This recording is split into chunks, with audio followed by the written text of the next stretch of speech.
छत्रपती संभाजीनगर महानगरपालिकेसाठी शिवसेना आणि भाजपा यांच्यामध्ये युती संदर्भातली एक बैठक झाली. मात्र अतुल सावे आज म्हणतात की आम्हाला जो फॉर्म्युला हवा आहे निवडणूक लढवण्यासाठी तो शिवसेनेनं 50-50चा मान्य करावा.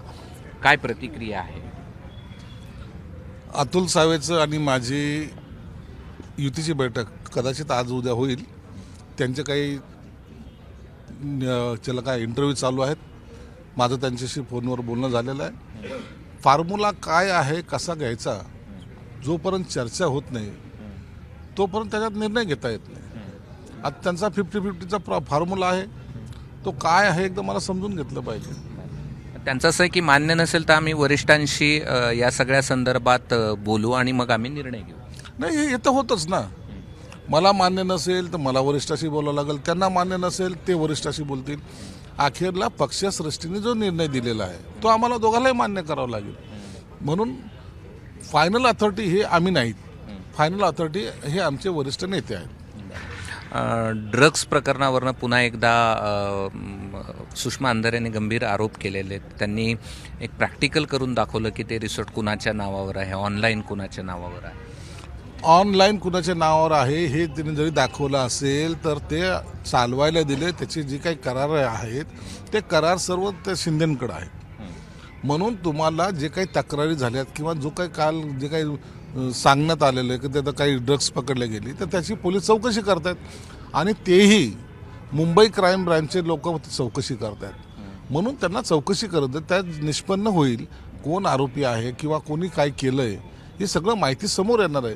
ते जर लपवायचं असतं किंवा त्याच्यावर जर प्रेशर आणायचं असतं तर मग शिंदे साहेबांनी तेवढं प्रेशर केलं असतं. पण असं करता येत नाही. तुम्हाला जे जे गुन्हेगार असतील त्यांना पकडायची आमचीसुद्धा ती तयारी आहे. जर सत्तेचा गैरवापर जर करायचं ठरलं असतं तर झाला नसता का? होता, अनेक ठिकाणी होतो.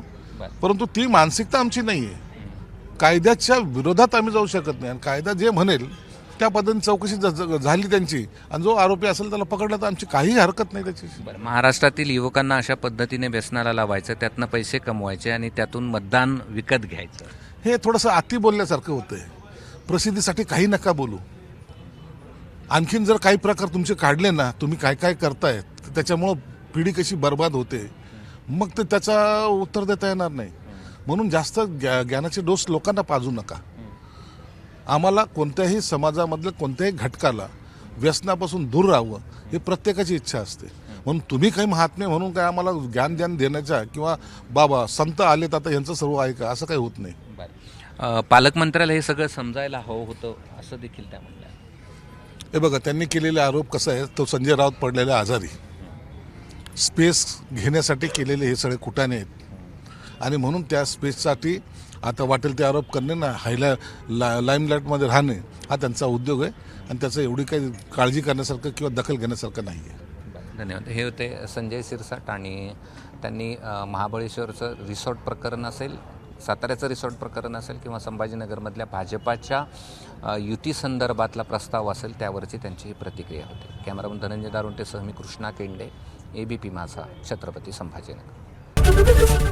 ABP माझा, उघडा डोळे बघा नीट.